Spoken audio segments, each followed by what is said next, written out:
Hai kawan-kawan nakes, kalian harus lebih berhati-hati ya ketika menerima telepon dari luar rumah sakit saat sedang dinas. Karena ini bisa jadi salah satu modus penipuan dengan mengaku sebagai keluarga untuk mendapatkan info pasien yang dirawat. Ini kejadian gue alami sendiri. Jadi waktu itu saat sedang dinas, tiba-tiba ada telepon masuk ke UGD. Dan kebetulan gue yang angkat. Halo, rumah sakit bla bla bla bla bla, ada yang bisa dibantu? Penelpon ini nanya, ada pasien yang dirawat atas nama ini nggak? Dia nyebutin nama lengkap pasiennya, kita sebut aja ya nama pasien ini Nyonya X. Gue sebenarnya tahu nama pasien itu ada karena memang di sistem ada gitu. Sekedar informasi aja, di rumah sakit tempat gue kerja menggunakan sistem rekam medis digital.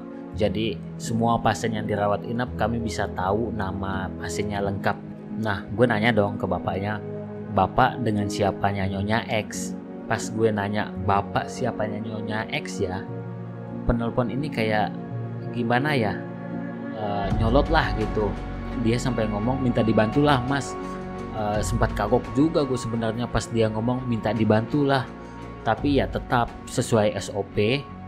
Gue bilang aja, maaf pak, kami tidak boleh memberikan informasi pasien. Bapak bisa coba hubungi aja langsung ke keluarga atau ke pasiennya. Sebenarnya ini agak dilematis sih ya, karena kan kita nggak pernah benar-benar tahu penelpon ini memang benar keluarga pasien atau bukan. Masalahnya adalah kalau kita sampai memberikan informasi pasien ke orang yang tidak tepat, bisa aja info yang kita berikan digunakan untuk menghubungi keluarga pasien yang lainnya. Biasanya sih modusnya mereka akan mengaku sebagai pihak rumah sakit yang sedang menangani pasien, lalu meminta uang dalam jumlah tertentu dengan alasan biaya rumah sakit yang kurang, dan uangnya harus segera ditransfer kalau enggak pasiennya nanti nggak selamat. Ya kayak di kasus ini nih. Oke, tindakan satu-satunya yang kita mau ambil sekarang ini, kita mau melakukan operasi tapi resikonya sangat tinggi. Dan satu-satunya jalan untuk menyelamatkan nyawanya, kita harus pasangkan alat sensor terapi kepala. Cuma masalahnya di rumah sakit untuk ukuran kepala pasiennya kebetulan lagi kosong, adanya di apotik. Tolong ibu bantu saya dulu ya, karena ini harus pihak keluarga yang menghubungi baru alatnya bisa dikeluarkan. Tolong telepon ke apotik. Penipu satu berpura-pura sebagai dokter di rumah sakit dan meminta alat medis. Kalian pernah juga nggak sih ngalamin kasus kayak gini?